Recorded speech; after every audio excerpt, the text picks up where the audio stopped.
بسم اللہ الرحمن الرحیم الحمد للہ رب العالمین والصلاة والسلام علی سید الانبیاء والمرسلین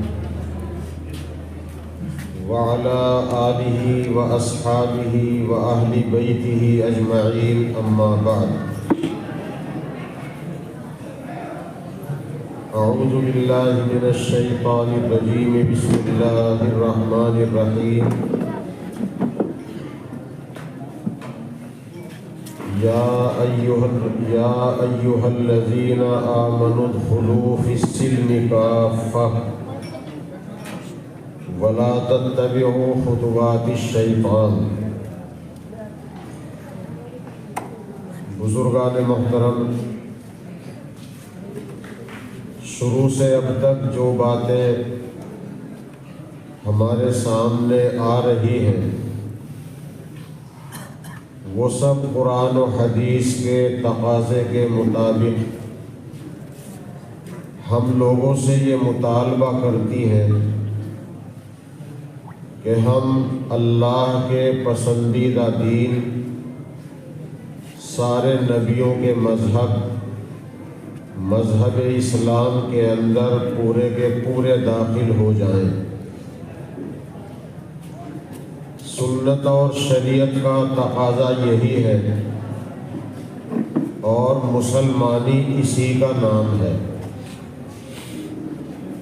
مسلمان کے معنی ہے اللہ کے حکم پر گردن جھکانے والا۔ حکم اللہ کا ہو، طریقہ رسول پاک صلی اللہ علیہ وسلم کا ہو، یہی اصل دین اور یہی اصل شریعت ہے۔ قرآن پاک ہمارا سب کا عقیدہ ہے کہ اللہ کی کتاب ہے، اللہ کا کلام ہے، اور اسی کی نسبت پر آج کی اس مجلس کا انعقاد کیا گیا ہے۔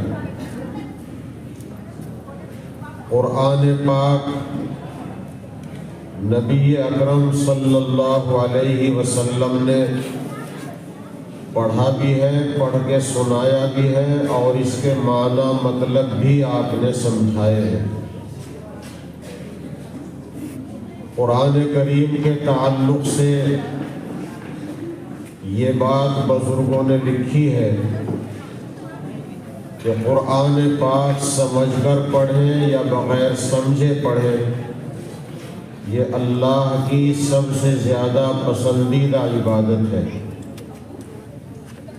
ہم اہل سنت و جماعت کہلاتے ہیں۔ اہل سنت و جماعت کا مطلب ہے سنی مسلمان، اور لفظ سنی یہ سنت سے ہے، سننے سے نہیں، یعنی اہل سنت و جماعت اس کا مختصر اور اس کا شارٹ ہو گیا سنی۔ سنت رسول اور سنت صحابہ پر عمل کرنے والے، جماعت صحابہ پر اعتماد اور یقین رکھنے والے۔ ہمارے 4 امام ہیں، امام ابو حنیفہ رحمۃ اللہ علیہ، امام مالک، امام شافعی، امام احمد رحمہم اللہ۔ اہل سنت و جماعت کے یہ 4 امام مانے جاتے ہیں۔ ان چاروں کو برحق مان کر کسی ایک امام کی پیروی کرنا ضروری ہے۔ اگر ہم کسی ایک امام کی پیروی نہیں کریں گے تو ہم بھٹک جائیں گے اور راہ حق سے ہٹ جائیں گے۔ اس لیے برحق تو چاروں کو ماننا ہے، مگر اقتدا اور تقلید ایک کی کرنی ہے۔ بعض بچوں کو ورغلانا جاتا ہے، اور آج کل فیس بک، واٹس ایپ کے ذریعے، موبائل کے ذریعے بہت سے بچے ہمارے پروگرام سنتے اور دیکھتے ہیں، یہ نہیں معلوم ہوتا کہ جو آدمی بیان کر رہا ہے وہ کون سے مسلک کا ہے، وہ اہل سنت و جماعت سے تعلق رکھتا ہے یا وہ کسی اور مسلک سے تعلق رکھتا ہے۔ اس لیے کہ اس امت کو 72 سے زیادہ فرقوں میں منقسم ہونا رسول پاک صلی اللہ علیہ وسلم نے بتایا ہے کہ بنی اسرائیل 72 فرقوں میں بٹے تھے، میری امت 73 فرقوں میں بٹے گی۔ 73 کا مطلب یہ ہے کہ 72 سے زیادہ فرقوں میں بٹے گی، لیکن نجات پانے والی جماعت اور پہلے مرحلے میں جنت پانے والی جماعت ایک ہوگی۔ باقی جو جماعتیں ہوں گی کچھ ایمان سے خارج ہو جائیں گی، کچھ ایمان میں داخل رہیں گی۔ جو ایمان میں داخل رہیں گے وہ گناہوں کی سزا پا کر جنت میں چلے جائیں گے ایمان کی بدولت، اور جو اپنی بدعقیدگی کی وجہ سے ایمان سے خارج ہو جائیں گے انہیں جنت نہیں ملے گی۔ سرکار دو عالم صلی اللہ علیہ وسلم نے صاف صاف فرمایا ہے کہ میری امت 72 سے زیادہ فرقوں میں بٹ جائے گی۔ تو فرقے تو بہت سارے ہونے ہیں، اب دیکھنا یہ ہے کہ اللہ کے رسول صلی اللہ علیہ وسلم کی اصل سنت کی ڈگر پر چلنے والی جماعت کون سی ہے۔ صحابہ نے بھی معلوم کیا تھا کہ ان میں سے نجات پانے والی جماعت کون سی ہوگی۔ آپ نے فرمایا ما انا علیہ و اصحابی، وہ جماعت جو اس طریقے پر عمل کرے جس پر میں اور میرے صحابہ ہیں۔ تو اصل حق اور باطل پرکھنے کی کسوٹی سنت و شریعت ہے، قرآن و حدیث ہے۔ رسول پاک صلی اللہ علیہ وسلم کی سنت پر عمل ہے تو سمجھ لیجئے کہ یہ آدمی صحیح راستے پر چل رہا ہے۔ اگر سنت سے ہٹ گیا تو اصل راہ سے ہٹ چکا ہے۔ خیر، میں نے عرض کیا کہ ہمارے 4 امام برحق ہیں، بزرگان دین تو اور بہت ہوئے ہیں اور اس درجے کے امام بھی کافی ہیں، لیکن یہ 4 امام وہ ہیں کہ جن کا مسلک کتابوں میں مرتب ہو چکا تھا، اس لیے امت نے ان 4 کو مقتدی مانا اور یہ طے کر دیا کہ برحق 4 کو ماننا پڑے گا، لیکن اگر حق پر چلنا ہے اقتدا ایک کی کرنی ہوگی۔ اگر کوئی بچہ یا بڑا یہ کہے کہ نہیں میں امام کو نہیں مانوں گا، میں تو براہ راست قرآن اور حدیث پہ عمل کروں گا، تو وہ قرآن و حدیث پر عمل نہیں کر سکتا، اس لیے کہ قرآن و حدیث کو جب تک رسول پاک صلی اللہ علیہ وسلم نے نہیں سمجھایا تو بہت سے صحابہ نے بھی نہیں سمجھا۔ اس لیے قرآن کو بھی ہم خود نہیں سمجھ سکتے اور حدیث کو بغیر محدثین کے ہم نہیں سمجھ سکتے۔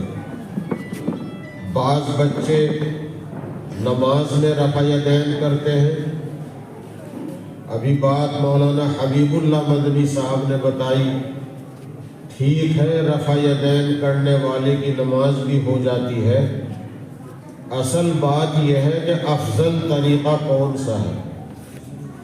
اس رفع یدین کرنے والے بچے کو یہ تو معلوم ہے کہ سرکار دو عالم صلی اللہ علیہ وسلم رفع یدین کرتے تھے، لیکن دوسری حدیث کا علم نہیں کہ نبی اکرم صلی اللہ علیہ وسلم نے بعد میں یہ عمل چھوڑ دیا تھا اور رفع یدین کرنے والوں کو فرمایا تھا کہ نماز میں چین سکون کے ساتھ کھڑے رہا کرو، گھوڑے کی دم کی طرح، گھوڑے کی پونچھ کی طرح ہاتھ ایسے نہ کیا کرو۔ اس حدیث کا علم نہیں تو ایک حدیث پر عمل کرنے سے اہل حدیث نہیں بنتا۔ اہل حدیث تو یہ لوگ ہیں جو چاروں اماموں کو برحق مان کر پیروی ایک کی کرتے ہیں، اور ان میں حنفی مسلک والوں کا سب سے زیادہ عمل حدیث پر ہے۔ فقہ حنفی حدیث کا بالکل خلاصہ ہے۔ اگر ہم یہ کہیں کہ ہم تو خود حدیث پر عمل کریں گے تو بھٹک جائیں گے اور دین کا کھلونا بن جائے گا۔ مان لیجئے ایک آدمی نے وضو کیا، وضو کرنے کے بعد اسے منہ بھر کر قے ہو گئی، لوٹ ہو گئی، تو منہ بھر کر لوٹ ہو جانے سے وضو ٹوٹ جاتا ہے، روزہ نہیں ٹوٹتا۔ اگر جی متلانے کی وجہ سے قے ہوئی، لوٹ ہوئی، چاہے جتنی ہو جائے، روزہ نہیں ٹوٹتا۔ ہاں اگر حلق میں ہاتھ ڈال کر الٹی کرے گا اور منہ بھر کے کر دے، اس سے ٹوٹ جاتا ہے۔ میں مسئلہ بتا رہا ہوں وضو کا۔ وضو کرنے کے بعد منہ بھر کے لوٹ ہو گئی، امام ابو حنیفہ رحمۃ اللہ علیہ کے مسلک میں وضو ٹوٹ گیا۔ ہم نے اس پڑھنے والے بچے سے کہا کہ تمہارا وضو ٹوٹ گیا، تمہیں لوٹ ہو گئی۔ وہ کہنے لگے کہ میں تو امام شافعی رحمۃ اللہ علیہ والے مسلک پہ عمل کروں گا، ان کے مسلک میں لوٹ سے وضو نہیں ٹوٹتا۔ پھر تھوڑی دیر کے بعد اس وضو کرنے والے کا ہاتھ اپنی بیوی کے بدن پہ لگ گیا، ماں کے بدن پہ لگ گیا، یا بہن یا بیٹی کے بدن سے ٹچ ہو گیا، تو امام شافعی رحمۃ اللہ علیہ کے نزدیک عورت کو ہاتھ لگ جانے سے وضو ٹوٹ جاتا ہے، اور امام ابو حنیفہ رحمۃ اللہ علیہ کے نزدیک ہاتھ لگنے سے وضو نہیں ٹوٹتا۔ ہم اس سے کہیں کہ تمہارا وضو امام شافعی کے مسلک میں ٹوٹ گیا، تم نے بیٹی کو، ماں کو، بیوی کو ہاتھ لگایا ہے۔ وہ کہنے لگے میں تو امام ابو حنیفہ رحمۃ اللہ علیہ والی روایت پہ عمل کروں گا، ان کے یہاں ہاتھ لگنے سے وضو نہیں ٹوٹتا۔ اب اس کا وضو نہ ان کے مسلک پہ رہا نہ ان کے مسلک پہ رہا، اور دین میں منمانی ہو گئی اور دین کا کھلونا بن گیا۔ اس لیے پیروی تو ایک کی ہی کرنی پڑے گی، اور جو آدمی یہ کہے میں تو خود حدیث پہ عمل کروں گا، وہ صحیح سنت تک نہیں پہنچ سکتا۔ اللہ ہمیں سمجھ کی توفیق عطا فرمائے۔ آج کل واٹس ایپ کے ذریعے سے نہ جانے کیا کیا فتنے وجود میں آ رہے ہیں۔ میں نے سنا ہے کوئی محمد علی انجینئر نام کے آدمی ہیں، وہ کچھ نئے نظریات کی تبلیغ کر رہے ہیں۔ ایک ضلع دربھنگا کا رہنے والا، صوبہ بہار کا باشندہ، شکیل اس کا نام ہے، باپ کا نام حنیف ہے، اس نے امام مہدی ہونے کا دعویٰ کر رکھا ہے، جبکہ محمد الرسول اللہ صلی اللہ علیہ وسلم نے جب امام مہدی کی خبر دی تھی کہ اخیر زمانے میں امام مہدی ظاہر ہوں گے، تو آپ نے بتایا تھا کہ مہدی کا نام محمد ہوگا، مہدی کی ماں کا نام آمنہ ہوگا، ابا کا نام عبداللہ ہوگا، اور وہ مدینے میں ظاہر ہوں گے۔ پیدائش کا کچھ پتہ نہیں دیا۔ مدینے کے لوگ ان سے بیعت کرنا چاہیں گے، وہ بیعت نہیں کریں گے، چپکے سے مکہ چلے جائیں گے۔ مکے میں لوگ انہیں پہچان لیں گے تو زبردستی لوگ ان کے ہاتھ پر بیعت کریں گے۔ اس کے بعد ان کی حکومت قائم ہو جائے گی۔ حضرت عیسیٰ علیہ السلام آسمان سے دمشق کی مسجد کے مشرقی مینارے پر اتر جائیں گے، سیڑھی لگا کر نیچے لایا جائے گا۔ یہ سب علامتیں بتائی ہیں تاکہ کوئی گمراہ کرنے والا میری امت کو گمراہ نہ کر سکے۔ جب آپ نے بتا دیا کہ مہدی کا نام محمد ہوگا، ماں کا نام آمنہ، ابا کا عبداللہ، تو جس کا نام شکیل ہے، ابا کا نام حنیف ہے، دربھنگا کا رہنے والا ہے، کیسے اس کو امام مہدی مان لیا جائے؟ لیکن ہزاروں آدمیوں نے اس کے ہاتھ پہ بیعت کر لی ہے۔ مرزا غلام احمد قادیانی، ضلع گرداسپور، صوبہ پنجاب، قصبہ قادیان کا رہنے والا تھا۔ ایسا پاگل آدمی تھا کہ آپ جیسے لوگ اسے سلیم العقل آدمی نہیں شمار کر سکتے۔ اس نے اپنی بیوی کی شلوار اپنی پگڑی کی جگہ باندھی، اس نے 25 دعوے کیے، اس نے دعویٰ کیا میں خدا ہوں، اس نے دعویٰ کیا میں خدا کی بیوی ہوں، اس نے دعویٰ کیا میں خدا کا باپ ہوں، اس نے دعویٰ کیا میں عیسیٰ ہوں، اس نے کہا میں عیسیٰ کی ماں مریم ہوں، اس نے کہا میں امام مہدی ہوں، اور اس نے کہا میں محمد ہوں۔ وہ گویا حضرت محمد صلی اللہ علیہ وسلم کے بعد نبوت کا مدعی بھی بن گیا۔ اسے بھی لوگ نبی ماننے والے موجود ہیں۔ ایسے پاگل آدمی کو بھی نبی بھی مانا، اور مہدی تو بہت سے لوگوں نے مانا، اور اب اس کے ماننے والے اپنے آپ کو احمدی کہتے ہیں۔ ہماری روڑکی میں سولانی پورم میں ملک پورہ چنگی سے ادھر ہمارا ایک برادر تھا بجلی والوں میں، وہ اسی کے چنگل میں پھنس گیا تھا، شمیم احمد نام تھا۔ اب تو انتقال کر گیا ہے، اللہ کرے حق پر انتقال ہوا ہو، اس لیے کہ تائب تو ہوا تھا۔ لیکن زیادہ تر ایسے لوگوں کو دیکھا ہے کہ وہ کچھ سمجھنے کے باوجود مرزا غلام احمد قادیانی کو کافر کہنے کو تیار نہیں ہوتے، حالانکہ جو آدمی محمد الرسول اللہ صلی اللہ علیہ وسلم کے بعد کسی کی نبوت کا قائل ہو تو وہ تو ایمان سے خارج ہے، اس کو تو کافر کہا جائے گا۔ خیر، میں نے یہ عرض کیا کہ اس وقت نت نئے فتنے وجود میں آ رہے ہیں، اور اس میں مبتلا ہونے کا ایک بڑا ذریعہ موبائل بھی ہے۔ ہمیں یہ نہیں معلوم ہوتا کہ کون آدمی کس مسلک کا ہے جو موبائل پہ بیان کر رہا ہے۔ اس لیے علماء حق کی باتوں کو سنا جائے، اپنے مسلک کے لوگوں کو ہی سنا جائے، اور جو نئی بات معلوم ہو تو اس کی صحیح تحقیق کی جائے۔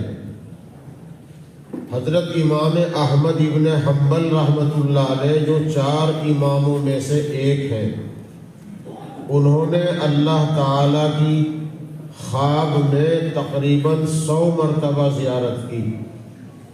انہوں نے اللہ تعالیٰ سے معلوم کیا، یا اللہ، آپ کو اپنے بندے کی کون سی عبادت زیادہ پسند ہے؟ اللہ نے فرمایا قرآن کا پڑھنا۔ پھر معلوم کیا سمجھ کر پڑھنا زیادہ پسند ہے یا بغیر سمجھے پڑھنا بھی مقبول ہے؟ یہ بھی ایک مسئلہ اختلافی چل پڑا۔ کچھ لوگ یوں کہتے ہیں کہ اگر تم قرآن کو نہیں سمجھ کر پڑھو گے تو تمہارے میں اور غیر مسلم بھائیوں میں کیا فرق ہے؟ وہ بھی نہیں جانتے قرآن میں کیا ہے، تم بھی نہیں جانتے قرآن میں کیا ہے۔ یہ ان کی بھول ہے۔ اللہ تو فرماتا ہے کہ قرآن سمجھ کے پڑھے گا، وہ بھی مجھے پسند ہے اگر بڑا عالم پڑھ رہا جو عربی زبان کا ماہر ہے، اور جو عربی زبان کا ماہر نہیں، صرف قرآن کے الفاظ پڑھنے جانتا ہے، وہ بھی اگر پڑھے گا مجھے وہ بھی پسند ہے۔ رسول پاک صلی اللہ علیہ وسلم کے جو امتی قرآن پاک پڑھتے ہیں، چاہے وہ معنی بالکل نہ جانتے ہوں، وہ اللہ کے مقبول بندے ہیں۔ قرآن پاک کی سب سے چھوٹی صورتوں میں ہے قل هو اللہ شریف۔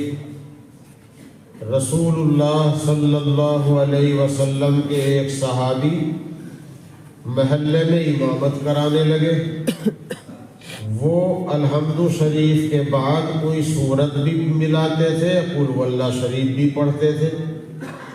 حالانکہ صحابہ نے رسول پاک صلی اللہ علیہ وسلم کے پیچھے نماز پڑھی تو آپ کو ایسے پڑھتے ہوئے نہیں دیکھا کہ کوئی سورت پڑھ لی اور پھر قل هو اللہ شریف بھی پڑھے۔ تو ان لوگوں کو تعجب ہوا کہ ہمارا امام الگ طریقے سے نماز پڑھاتا ہے، الحمد شریف کے بعد سورت ملا لیتا ہے، پھر قل هو اللہ شریف بھی پڑھتا ہے۔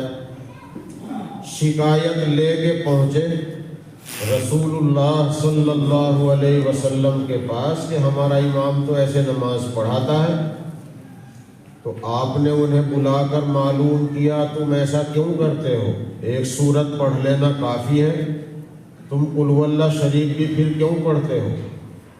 تو انہوں نے کہا یا رسول اللہ صلی اللہ علیہ وسلم مجھے اس سورت سے کچھ محبت ہے۔ تو نبی اکرم صلی اللہ علیہ وسلم نے نہ تو یہ کہا بھائی تم سب پڑھا کرو، نہ انہیں پڑھنے سے روکا، اور یہ فرما دیا ان حبک ایہا یدخلک الجنہ، تیرا اس صورت سے پیار کرنا، محبت کرنا تجھے جنت میں لے جائے گا۔ دیکھیے چھوٹی سی صورت ہے۔ ایک صحابی کا نام ہے معاویہ صنوف معاویہ۔ ایک معاویہ تو بہت بڑے آدمی ہیں، حضرت معاویہ امیر معاویہ رضی اللہ تعالیٰ عنہ، وہ تو بہت بڑے آدمی ہیں۔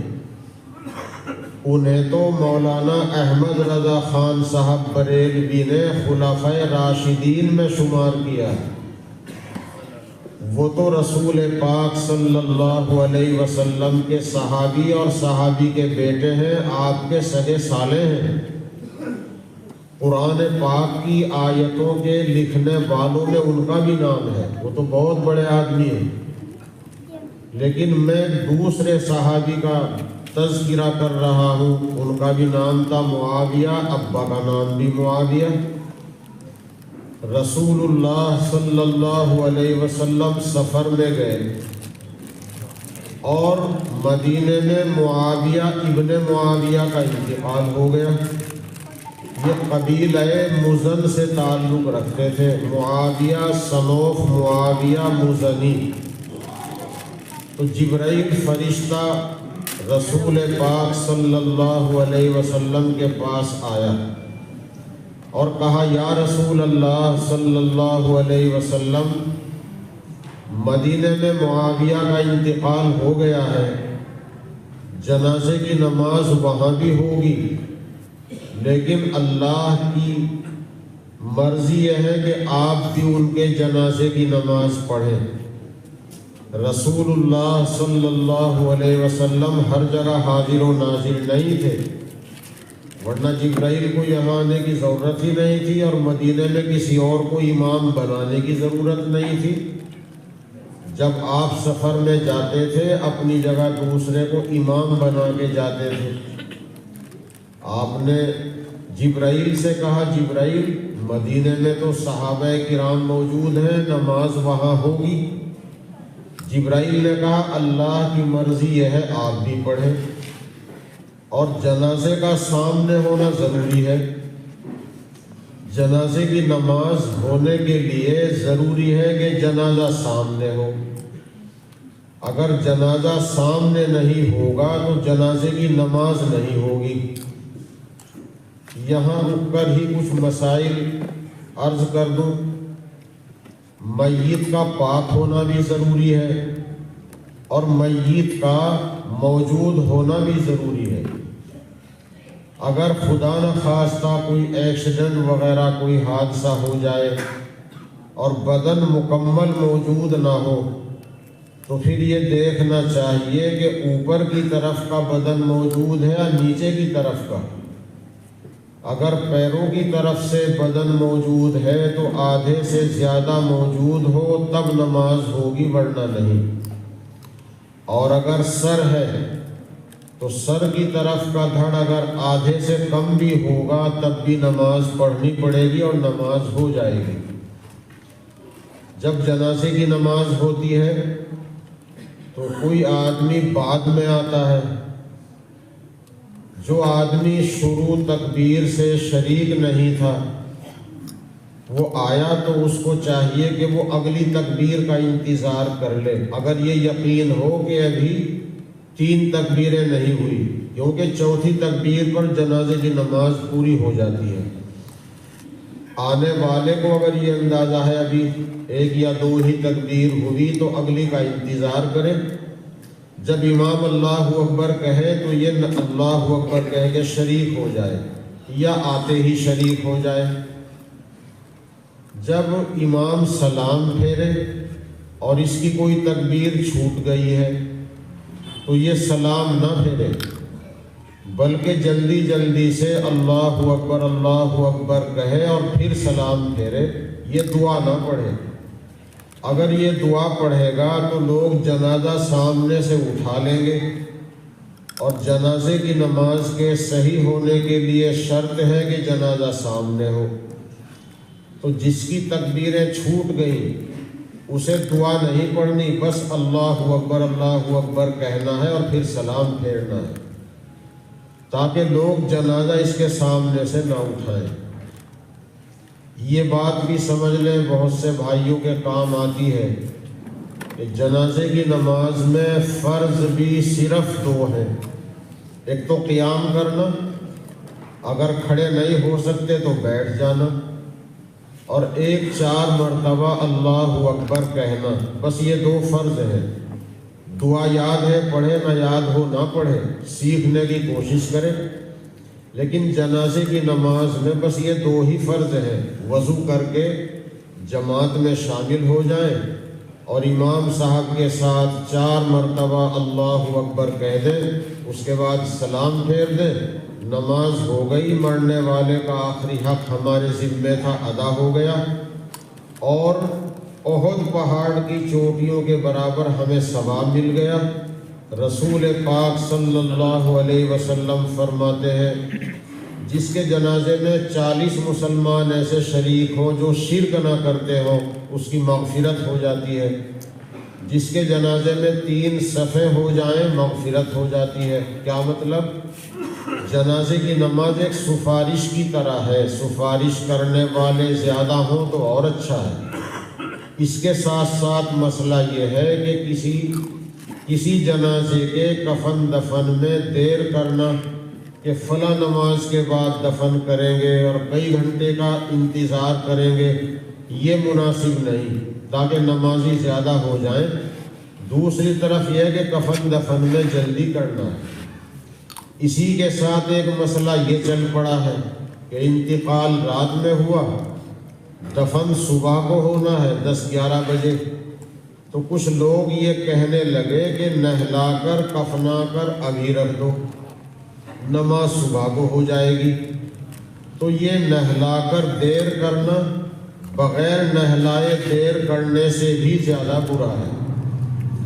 اس کا ایک فائدہ بتاتے ہیں، جب تک آدمی کی روح نہیں نکلی تو اس کے پاس بیٹھ کر قرآن پڑھا جائے گا، جب روح نکل گئی تو میت ناپاک ہو گیا، اب اس کے پاس بیٹھ کر قرآن پڑھنا جائز نہیں، کلمہ درود پڑھنا جائز ہے، قرآن پاک الگ بیٹھ کے پڑھا جائے گا، نہلانے کے بعد اس کے پاس بھی پڑھا جائے گا۔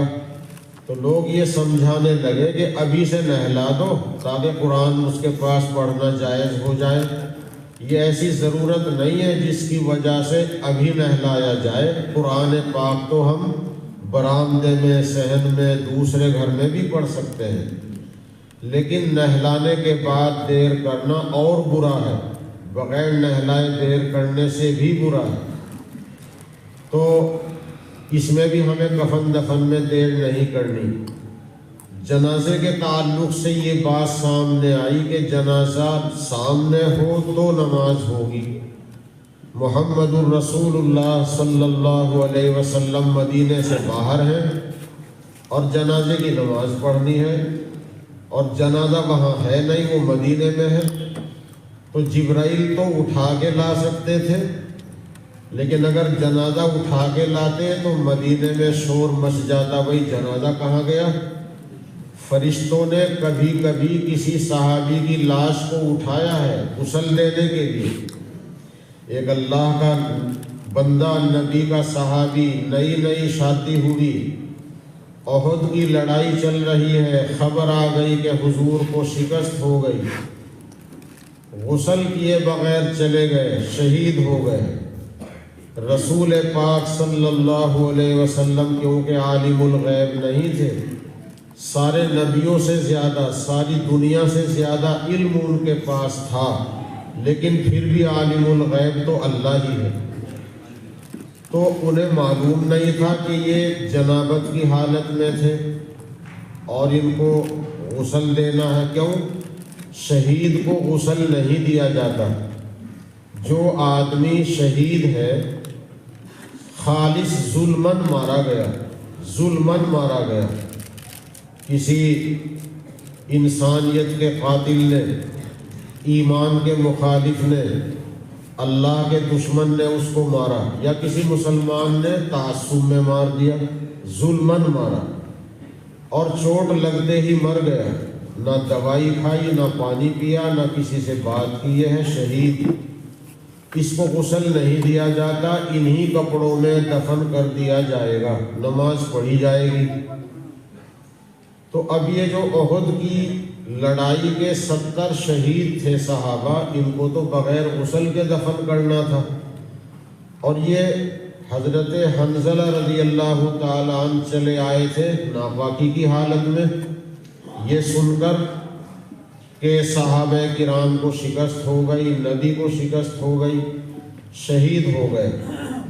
رسول اللہ صلی اللہ علیہ وسلم انہیں بھی ایسے ہی دفن کرا دیتے، تو فرشتے لے گئے اور تھوڑی دیر میں وہ جنازہ آیا تو پانی ٹپک رہا ہے۔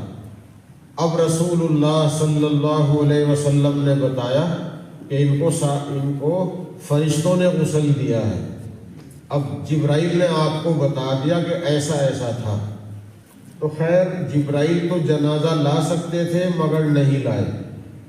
اللہ نے رسول پاک صلی اللہ علیہ وسلم سے لے کر اور اس جنازے تک جو مدینے میں رکھا تھا وہاں تک کے سارے پردے ہٹا دیے، جنازہ حضور کو سامنے نظر آیا، اس لیے آپ نے وہ نماز غائبانہ پڑھا دی۔ وہ غائبانہ ہمارے لیے ہو سکتی ہے، ہمارے نبی کے لیے غائبانہ نہیں رہی، کیونکہ جنازہ سامنے نظر آ رہا تھا، بیچ میں نہ کوئی پیڑ تھا، نہ پہاڑ، نہ مکان، نہ کوئی ٹیلا، آپ کو جنازہ سامنے نظر آیا۔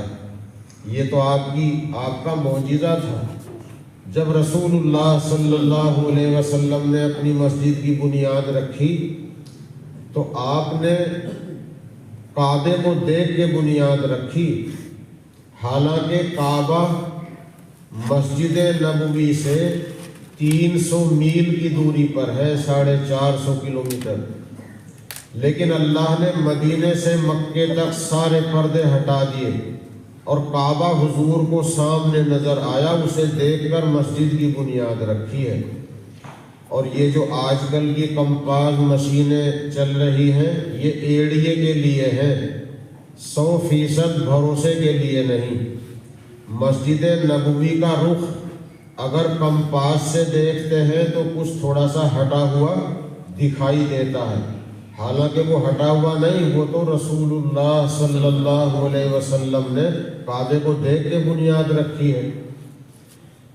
اب ایک مسئلہ آسانی کے لیے اور یہ سمجھ لیجئے کہ ہماری شریعت کتنی آسان ہے، رسول پاک صلی اللہ علیہ وسلم نے کتنی آسانیاں بیان کی ہیں۔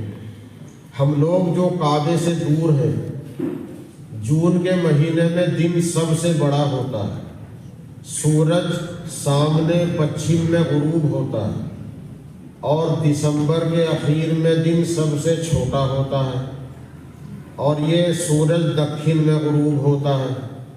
ان دونوں جگہوں کے بیچ بیچ میں سمت قبلہ ہے۔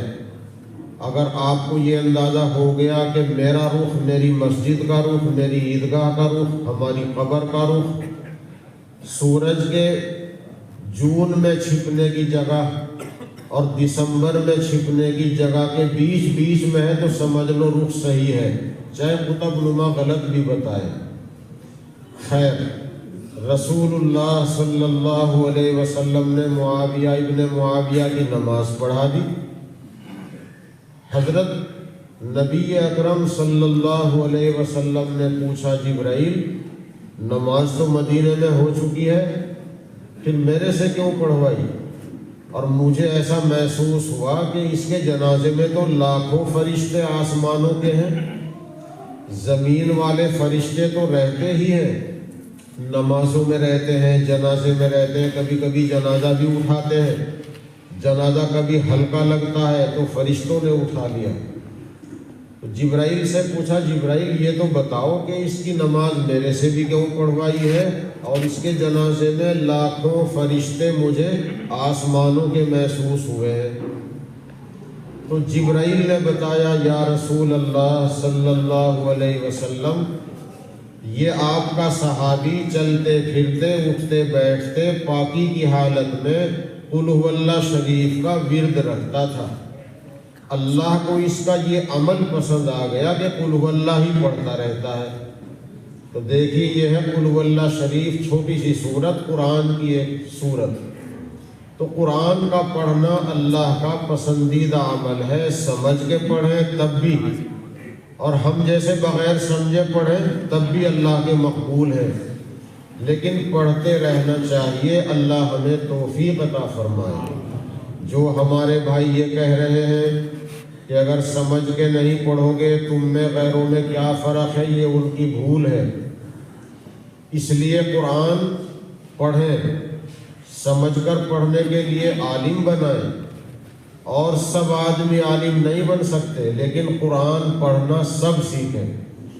اور اس کی ضرورت کا انکار نہیں کہ آج دینی تعلیم کے ساتھ ساتھ دنیا کی تعلیم بھی ضرورت بن چکی ہے، ڈاکٹری ضرورت بن چکی ہے، اسی طرح حاکم افسر بنانا ضرورت بن چکی ہے۔ اگر ایماندار آدمی حاکم ہوگا، ایماندار آدمی ڈاکٹر ہوگا، تو وہ اللہ کے بندوں کی سیوا کو اور خدمت کو عبادت سمجھ کے کرے گا، تپسیہ سمجھ کے کرے گا۔ ایسا نہیں جیسا مجھے ایک ڈاکٹر صاحب نے مسئلہ پوچھا کہ میں ایک ہسپتال میں ملازم ہوں، ICU میں میری ڈیوٹی رہتی ہے، لیکن میں دیکھتا ہوں کہ ڈاکٹر لوگ مریض کے وارث سے انجیکشن منگاتے ہیں جو 2900 روپے کا آتا ہے۔ وہ 2900 روپے والا انجیکشن اپنے پاس رکھ لیتے ہیں، 70 روپے کا لوکل اسی نام کا انجیکشن لگاتے ہیں۔ میرا دل دکھتا ہے کہ مریض نہ جانے قرضہ لے کے آیا ہے، زمین بیچ کے آیا ہے، یا لوگوں نے چندہ دیا ہے، میں کیا کروں؟ تو میں نے تو یہ مشورہ دیا کہ اگر شکایت کرنے سے اصلاح کی، سدھار کی امید ہو تو بڑوں سے شکایت کرو، اور اگر آبا کا آبا ہی خراب ہے، نیچے سے اوپر تک سب بے ایمان ہو گئے، تو پھر اپنی ملازمت کو بچاؤ، اور ہندو، مسلم، سکھ، عیسائی، جو بھی اللہ کا بندہ مریض تمہارے پاس آئے، تم تپسیہ سمجھ کر، عبادت سمجھ کر اس کا علاج کرو، اس کی ہمدردی کرو۔ تو اگر ایماندار آدمی ڈاکٹر ہوگا، وہ کسی مریض کے ساتھ ایسا نہیں کرے گا، اور سب انسانوں کو ایک آنکھ سے دیکھے گا، کیونکہ مذہب یہی سکھاتا ہے۔ اس لیے ضرورت ہے دینی تعلیم کے ساتھ ساتھ دنیا کی تعلیم، وہ بھی ہماری ضرورت۔ اور اب اللہ کا کرم ہے کہ مدارس میں اس ضرورت کو پورا کرنے کی اسکیم چل پڑی ہے، اور آپ کے شہر روڑکی میں اس مدرسے میں لڑکوں کی تعلیم کے ساتھ ساتھ لڑکیوں کا بھی الگ سے انتظام کر دیا ہے۔ آپ حضرات ادھر دیکھیں گے وہ پردے کے ساتھ لڑکیوں کی تعلیم کا الگ سے انتظام رہے گا۔ یہاں محمد پور میں ایک حاجی عرفان نے خالص اپنے پیسے سے لڑکیوں کی تعلیم کا انتظام کیا ہے۔ ماسٹر احسان صاحب نے بتایا ضلع میں کئی جگہ ہو چکا۔ لنڈھورے میں ہم نے کرائے پر ایک بلڈنگ لے کے شروع کر دیا ہے، اس لیے کہ بچیوں کی جان اور ان کا ایمان، ان کی عزت کو بچانا یہ بھی ہمارا فریضہ ہے، اور انہیں تعلیم دینا بھی ہماری ضرورت ہے۔ مریض تو عورت بھی ہوتی ہے، اور عورت کا علاج کرنے کے لیے ڈاکٹر عورت ہی ہو۔ بہت سی بیماریاں ایسی ہیں کہ وہ عورت ہی کے سامنے کھلتی ہیں تو بہتر ہے، مرد کے سامنے کھلنا ان کا بہتر نہیں۔ اس لیے بچیوں کی تعلیم ضروری، لیکن عزت اور ایمان کی حفاظت کے ساتھ۔ اور اب تو ایمان بھی خطرے میں ہے، جان بھی خطرے میں ہے۔ عزت کے ساتھ ساتھ ایمان، اور ایمان کے ساتھ جان کو بھی خطرہ ہے۔ عزت کے لوٹیروں نے، کتنے عزت کے لوٹیروں نے عزت لوٹی اور جان بھی لوٹ لی۔ اس لیے اس ضرورت کا احساس ملت کے ہر فرد کو ہو، اور خوشحال مسلمانوں کو ہو۔ اور ماسٹر صاحب نے جو بتایا بھائی، شادیوں میں کم خرچ کر کے قوم و ملت کے بچوں کی تعلیم کی فکر کرتے ہوئے ہم اپنے پیسے کو قوم کے اور ملت کے ان اخراجات پہ خرچ کریں، اور شادیوں میں واہیات خرچ کرنے سے اپنے آپ کو بچائیں۔ لڑکیوں کے الگ اسکول قائم ہوں جن میں پڑھانے والی بھی لڑکیاں ہوں، اور مخلوط تعلیم۔ دیکھیے سرکار نے تعلیم کے انتظام کیے ہیں، لیکن سرکار جانتی ہے کہ لڑکا لڑکی اگر ایک ساتھ رہتے ہیں تو کبھی بھی خطرات پیش آتے ہیں۔ اس لیے سرکار نے لڑکیوں کے الگ بھی اسکول قائم کیے ہیں، اور ایسے بھی ہیں کہ لڑکے لڑکی ایک ساتھ بھی پڑھتے ہیں۔ اس کا نقصان ساری قوم دیکھ رہی ہے، اس لیے لڑکیوں کے اسکول الگ سے قائم کرنا ہماری ضرورت ہے۔ اللہ تعالی ہمیں اس کی توفیق عطا فرمائے۔ بس میرے پیاروں اور بزرگوں، دین کی باتیں کبھی ختم نہیں ہوتی، اور ضرورت ہمارے لیے ہر وقت ہے۔ اب اگر میں موقع اور محل کے لحاظ سے کچھ بات کروں تو وہ بھی ایک تقاضا ہے۔ یہ مہینہ شعبان کا ہے۔ شعبان کی آج 4 تاریخ ہو چکی ہے، اور شعبان کے مہینے کی 15ویں رات آ رہی ہے، جس میں عموماً آپ لوگ عبادت کرتے ہیں، جاگتے ہیں، اس کو شب برات کہتے ہیں۔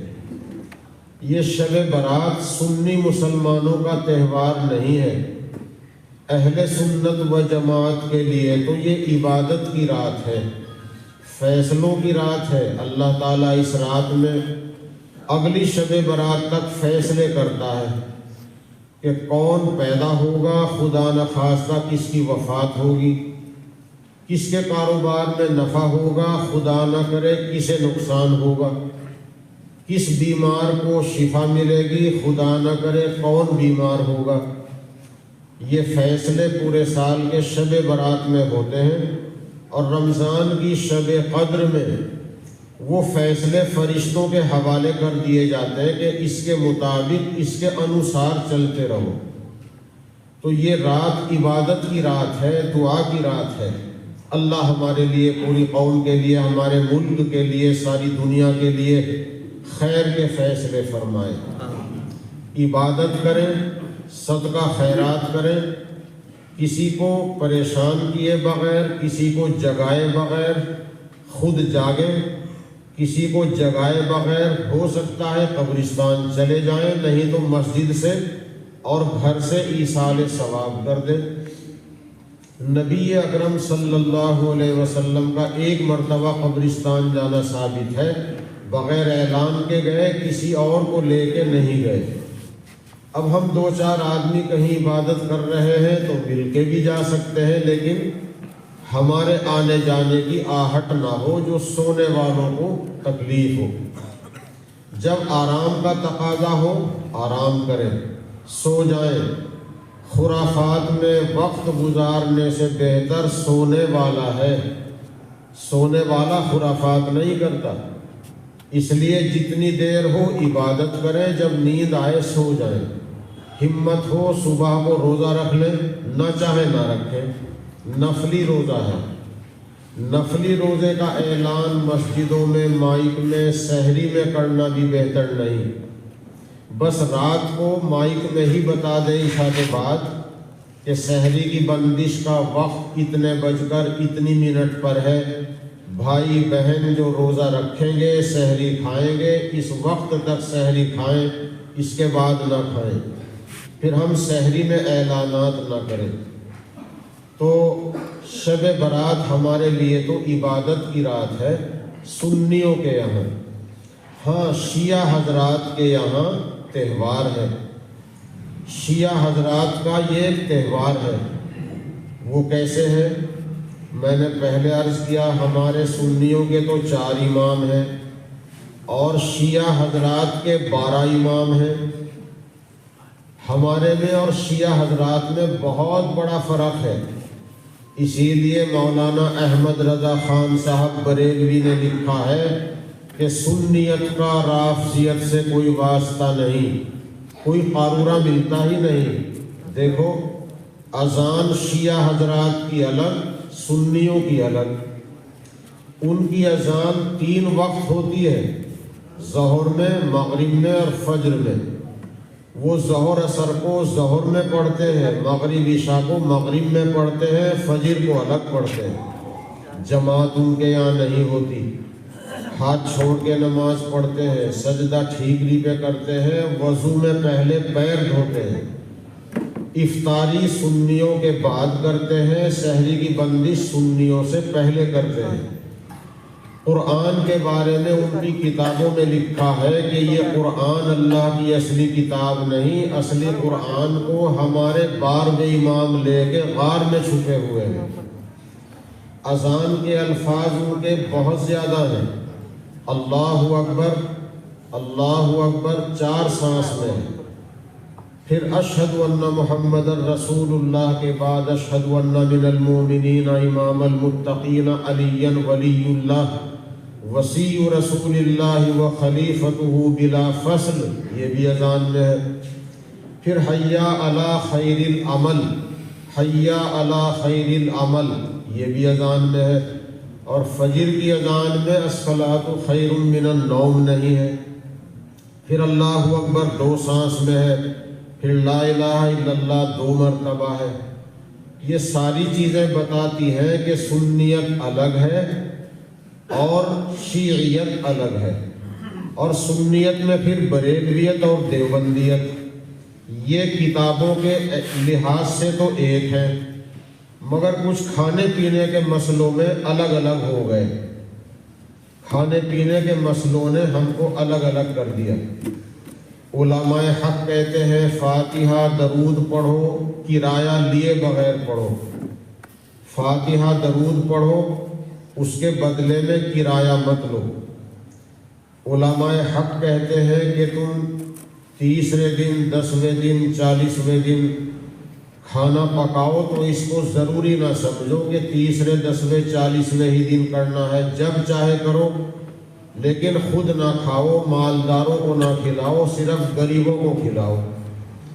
تم کلمہ پڑھو 1.25 لاکھ مرتبہ، مردے کو ثواب بخشو، بڑے فائدے کی چیز ہے، لیکن کلمہ پڑھنے کے بعد اس کے بدلے میں یہ بھنے ہوئے چنے مت لو۔ بڑوں نے جو ہمارے چنا رکھا تھا وہ کچا چنا شمار کیا تھا، 1.25 لاکھ کچا چنا شمار کر کے اسے تول دیا تھا کہ سب گھر میں چنے رکھے ہیں، جس کے گھر سے چاہو اٹھا کے پڑھ لیا کرو۔ چنے کا مالک ہے، جو چاہے کرے، کھائے، بیچ دے، امیر کو ہدیہ دے دے، غریب کو صدقہ دے دے، اپنے استعمال میں لائے۔ ہم جیسے لوگوں نے، لالچیوں نے، وہ کچا چنا چھوڑ کر بھنا ہوا چنا شروع کیا، پھر اپنے ذائقے کے لیے میٹھے دانے ملانے شروع کر دیے۔ اب طریقہ یہ ہے کہ ہم بھنا ہوا چنا میٹھے دانے ملا کے پڑھتے ہیں، جو جتنا گنے گا وہ چنا اس کا ہو گیا۔ اب جب اس نے کلمہ پڑھنے کے بعد اس کا کرایہ، اس کی اجرت لے لی اور فاتحہ پڑھ کر ایک پلیٹ کھانا لے لیا، تو اس پڑھنے والے کو ثواب نہیں ملا۔ جب اس کو ثواب نہیں ملا تو مرحوم کو کیا پہنچے گا؟ یہ چیز اختلاف کی ہے۔ کلمہ درود فاتحہ پڑھنے سے کوئی انکار نہیں، اللہ تعالیٰ صحیح سمجھ عطا فرمائے۔ خیر، بریلوی اور دیوبندی اہل سنت و جماعت ہے، لیکن کچھ لوگ مسلمانوں میں انتشار پیدا کرنے کے لیے طرح طرح کی باتیں بناتے ہیں، اور وہ آدھے سے زیادہ شیعیت پر عمل کرانا چاہتے ہیں۔ یہ شب برات ان کا تہوار اس لیے ہے کہ شیعہ حضرات کے ہیں 12 امام۔ جب رسول پاک صلی اللہ علیہ وسلم دنیا سے پردہ فرما گئے، نبوت کا سلسلہ پورا ہو چکا، ان حضرات نے جو یہودیوں سے آئے تھے، انہوں نے سوچا کہ نبوت کو جاری رکھنا مشکل ہے، نبوت کے نام پر کوئی نہیں مانے گا کہ حضرت علی نبی ہے، حضرت حسن نبی ہے، حضرت حسین نبی ہے۔ نبوت کا چور دروازہ امامت کے نام سے کھولو۔ انہوں نے چلایا کہ نبی تو پردہ کر گئے، اب امامت چلے گی، اور امام کے بارے میں عقیدہ یہ ہے، امام کا رتبہ نبی سے بڑا۔ نبی ماں کے پیٹ سے پیدا ہوتا ہے، امام ماں کی رام سے پیدا ہوتا ہے۔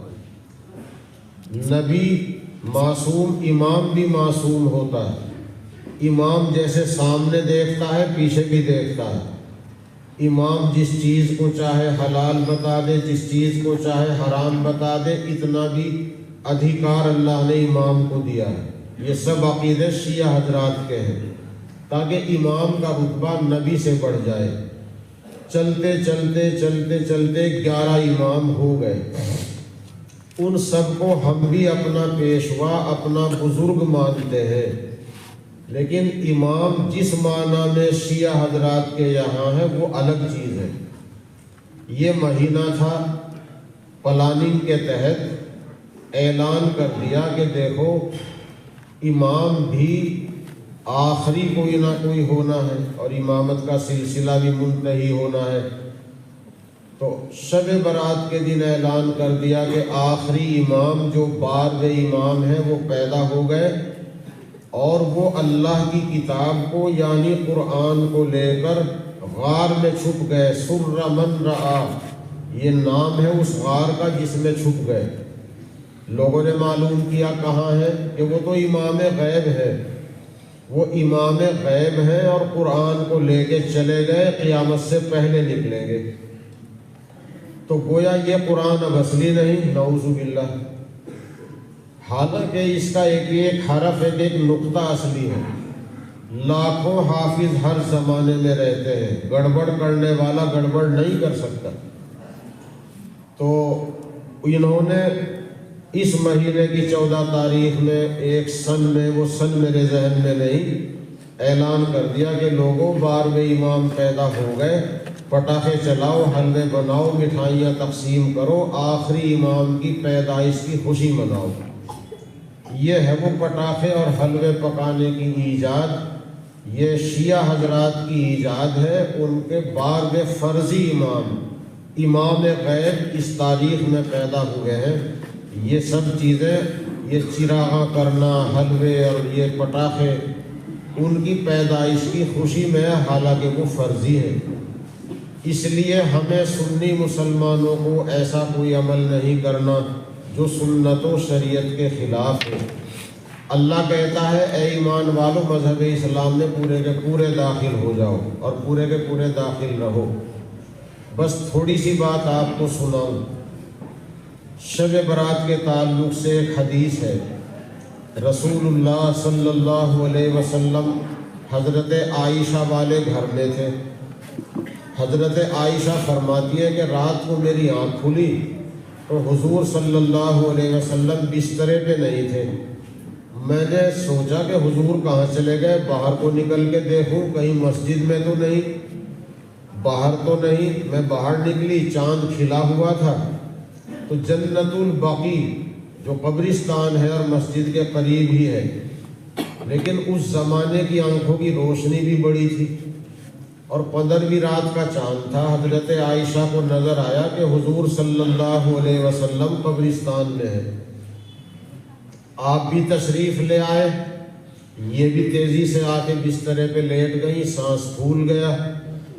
رسول اللہ صلی اللہ علیہ وسلم نے فرمایا کہ تمہیں کیا گمان ہو گیا، کیا شک ہو گیا تھا، میں کہاں چلا گیا ہوں؟ پریشان ہو گئی۔ میں تو لیٹ گیا تھا، مجھے جبرائیل فرشتے نے آ کے بتایا، اے اللہ کے رسول صلی اللہ علیہ وسلم آپ لیٹ گئے، آج کی رات تو بڑی رحمتوں کی رات ہے، بڑی برکتوں کی رات ہے، اللہ نے 300 رحمتوں کا دروازہ کھول دیا ہے آپ کی امت کے لیے۔ آج آپ کی امت کے اتنے لوگ بخشے جائیں گے جتنے بنو کلاب کی بکریوں کے بال ہیں۔ اس لیے میں اٹھ گیا، پھر میرا دل چاہا کہ میں قبرستان والوں کے لیے بھی جا کے دعا کروں، جبکہ دعا تو مسجد سے بھی ہو جاتی ہے، گھر سے بھی ہو جاتی ہے۔ اس کے بعد ایک خاص بات یہ بتائی کہ مجھے جبرائیل نے بتایا ہے کہ یا رسول اللہ صلی اللہ علیہ وسلم اتنی بخششیں عام ہونے کے باوجود 10 گناہ گار وہ ہیں جن کی بخشش روک دی جائے گی جب تک وہ گناہوں سے توبہ نہ کر لیں۔ ایک تو شرک کرنے والا، اللہ کی ذات یا صفات میں دوسرے کو ساجھی ماننے والا، ایک جادو کرنے والا، ایک غیب کی باتیں بتانے والا جسے لوگ کہتے ہیں پوچھا دینے والا، ایک آپس میں کینہ کپٹ بیر رکھنے والا، ایک ماں باپ کو دکھی کرنے والا، ماں باپ کا نافرمان، ایک بلاత్కాری کرنے والا، زنا کاری کرنے والا، ایک نشہ کرنے والا۔ یہ نشہ جو پھیل رہا ہے، شاسن پرشاسن بھی اس میں حساس ہے۔ حکومت چاہتی ہے کہ ہمارا دیش پردیش نشہ مکت بن جائے، اس لیے نشہ ایمان کے لیے خطرہ ہے۔ حدیث میں ہے کہ شارب الخمر کعابد اللات والعزیٰ، نشہ کرنے والا بتوں کے پوجنے والے کے مثل ہے۔ مرتے ٹائم کلمہ نصیب ہونا مشکل ہے۔ ماں باپ کے دکھی کرنے والے کو اور نشہ کرنے والے کو اللہ ہمارے بچوں کی سب کی حفاظت فرمائے۔ نشے سے ایمان کو خطرہ ہے۔ نشہ کرنے والا، بلا وجہ رشتے ناتے توڑنے والا، بلا وجہ رشتے توڑنے والا، اور ایک یہ جو پیر کی ابھری ہوئی ہڈی ہے ٹخنا، جیسے ہاتھ کا گٹا ہے پیر کا ٹخنا ہے، اسے تکبر کی وجہ سے ڈھانک کے رکھنے والا، جراب سے ڈھکے جائیں کوئی حرج نہیں، لیکن ہمارا تہبند، ہمارا پاجامہ، ہماری پینٹ وہ ٹخنے سے اوپر رہنا ضروری ہے۔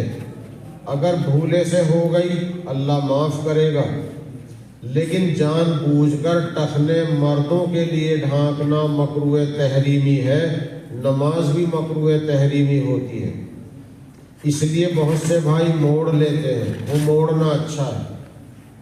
اب تو ہر آدمی فیس بک پہ مسئلے بیان کر رہا، کسی نے کہہ دیا کہ پینٹ کا موڑنا ناجائز ہے، اس کا مطلب یہ ہے کہ پینٹ اتنی نیچی سلوانا ناجائز ہے، لیکن جب سلی گئی تو اسے موڑنا بہتر ہے، نہ موڑنے سے موڑنا بہتر ہے۔ نہیں موڑیں گے نماز کا ثواب بہت کم ہو جائے گا، مکروہ تحریمی ہوگی۔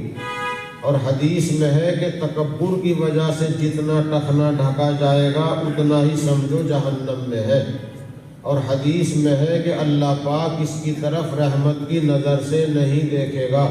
یہ گناہ بے لذت ہے، نہ جیب میں کچھ آیا نہ پیٹ میں کچھ گیا، گناہ خامخواہ ہو گیا۔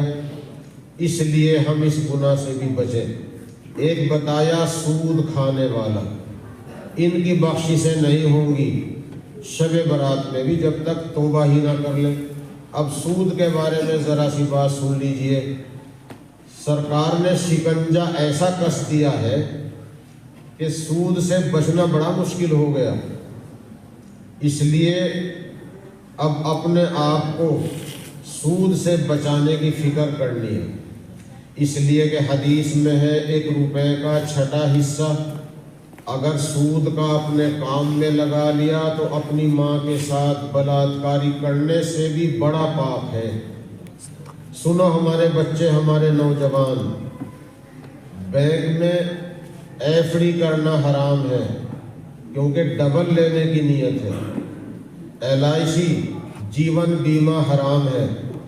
اگر سرکاری ملازم ٹیکس سے بچنے کے لیے کراتا ہے تو صحیح عالم دین کے مشورے سے کرائے، گھر والوں کو بتا دے کہ اتنا پیسہ ہمارا ہے اور جو فالتو ملے گا وہ سود ہے۔ صحیح عالم کے مشورے سے سود کے مصرف پر لگایا جائے۔ جو یوجنائیں ہیں جائز ان سے فائدہ اٹھائیں۔ چھوٹ والا لون ملتا ہو ضرور لو، فائدہ اٹھاؤ۔ 60 سالے آدمی کی پینشن ہے، سچ بول کر کے لو۔ ودھوا اور بیوہ کے لیے پینشن ملتی ہے، سچ بول کر کے لے، اور جب انتقال ہو گیا بند کرا دے۔ 60 سال والے کے لیے ہے تو 60 سال سے کم کا نہ ہو، سچ بول کے لے۔ اسی طریقے سے کسان کے لیے ہے تو جتنے بیگھے کے کسان کو سرکار دے رہی ہے ایسا ہی کسان ہو، مطلب یہ سچ بول کر کے لو۔ اور میں نے عرض کر دیا چھوٹ والا لون اگر ملے، مکان کے لیے ملے، کاروبار کے لیے ملے، چھوٹ والا ہے بے جھجک لے لو۔ کتنے ہمارے بھائی سمجھتے ہیں کہ 1 لاکھ ہم نے لیا اور 80,000 جمع کرنا پڑے گا تو یہ 20,000 بیاج ہے۔ یہ بیاج نہیں ہے، بیاج تو وہ ہے کہ جتنا ہم نے لیا تھا اس سے اوپر بڑھ جائے، وہ ہے بیاج۔ اس لیے چھوٹ والا لون ملتا ہو لے لو، لیکن سود کا لین دین نہ کرو۔ حدیث میں ہے سود کے لینے والے پر، دینے والے پر، لکھنے والے پر، گواہ بننے والے پر لعنت ہے۔ چوکیدارہ جائز ہے، چپراسی رہنا جائز ہے، اور جو لوگ دوسری نوکریاں کر رہے ہیں انہیں فوراً نہیں ہٹانا، وہ اپنے بارے میں صحیح مسئلہ معلوم کریں، لیکن سود سے اپنے آپ کو بچانا ہے۔ بینک میں پیسہ جمع کرنا ہے حفاظت کی نیت سے، حفاظت کی نیت سے۔ لڑکی پیدا ہوئی، سرکار نے پیسہ دیا، شوق سے لے لو، لیکن اگر ماں باپ نے پیسہ جمع کیا، سرکار بڑھا کر 15 سال کے بعد دے رہی ہے، وہ سود ہے، وہ حرام ہے۔ ہم نے کچھ جمع نہیں کیا، ہمیں تو سرکار دے رہی، وہ جائز ہے۔ اچھا بینک میں پیسہ جمع کریں گے حفاظت کی نیت سے، پھر وہاں سے سود ملے گا، وہاں سود کا چھوڑنا جائز نہیں، وہاں سے سود لینا ضروری ہے۔ پھر اس کا مصرف کیا ہے؟ یا تو سرکاری سود میں دیا جائے۔ میں نے سرکاری بینک سے قرضہ لیا تھا، میرے اوپر سود چڑھ گیا، پھر میں نے سرکاری بینک میں پیسہ جمع کیا تھا، مجھے سود ملا، تو سرکاری سود میں دیا جائے، چاہے اپنا ہو چاہے کسی دوسرے کا بھی ہو۔ نمبر 2، انکم ٹیکس میں دیا جائے، سیل ٹیکس میں دیا جائے اور GST میں دیا جائے۔ Income tax, sale tax, custom, GST ان میں دیا جائے۔ ہاؤس ٹیکس میں پانی اور بجلی کے بل میں نہ دیا جائے، لیکن اگر بل پر پالنٹی لگ گئی تو پالنٹی میں دیا جا سکتا ہے، پالنٹی بھی بیاج ہے تو بیاج کو بیاج میں دیا جا سکتا ہے۔ اور زمین خرید رہے ہیں، کچہری میں رجسٹرار صاحب کے یہاں رجسٹری ہوتی ہے، رجسٹری کی رسید ملتی ہے، تو جتنے پیسے کی رسید کٹے گی اتنا پیسہ سرکاری سود کا دیا جا سکتا ہے۔ نہ وکیل کی فیس میں، نہ زمین کی قیمت میں، نہ اپنے کام میں لگانا۔ رجسٹرار صاحب کے یہاں رجسٹری کرا سکتے ہیں، اس پہ